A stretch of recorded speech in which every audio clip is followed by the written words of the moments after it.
100K, which has a popular financial education TikTok account. And she joins me now from Seattle. Tori, great to have you on the show. And I was reading up about you. I mean, you started this as a side hustle. So at what point did you realize there was a gap there, that there were women out there yearning for honest financial advice with no judgment? Yeah, thank you for having me, Isa. I really became kind of radicalized to talk about money when Donald Trump got elected here in the United States. I was 22. I had graduated college just 5 months before the 2016 election. And I started to realize through my own saving journey that when I had money, I had options. I had the ability to leave a toxic situation. I had the ability to travel or to donate to causes I believed in. And I started to realize that maybe a financial education is our best form of protest as a member of a marginalized group. So I was working a 9 to 5 in marketing, and then her first 100K was this side hustle that I began.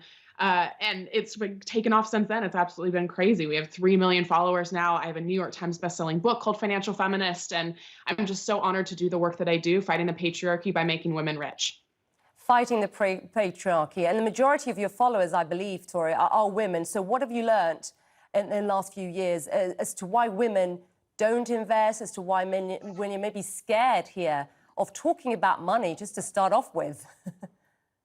Yeah, I mean, my entire work is around this. So I wrote a whole book about it. But a couple of things. One is that we just are socialized to not have conversations about money, right? And that's regardless of gender. Why? Why is that? Don't, right? It's taboo. It's gauche, right? And we're more likely to talk about any other uncomfortable topic before we'll talk about money. But uniquely for women, this, lack of talking about money is also paired with a lack of financial education. It's not socially acceptable to share your salary or to have a conversation about debt.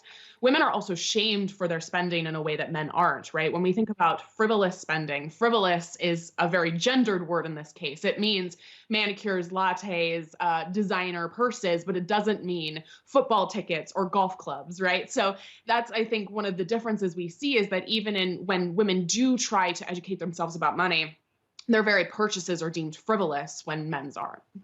And is there a generational trend that you see? Do you find that certain generations are better at handling money, and or others don't even want to talk about money, see it more as a taboo? How are you seeing any trends here? Yeah, I mean, it's pretty bad for everybody, especially in the United States. Money is the #1 cause of stress, and I know that for many other countries as well.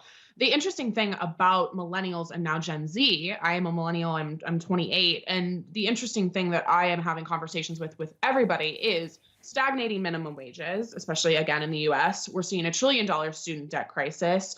We are seeing, so many socioeconomic issues have a much bigger impact on somebody's money. And that's what I talk about in my work is, you can be the best budgeter alive and know how to pay off debt and know how to save money. But if you're dealing with all of these other things surrounding your personal finance equation, it's going to be really difficult to get financially ahead.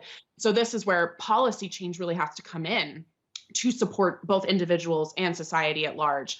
And unfortunately, a lot of the pressure is on individuals in a way that doesn't really make sense.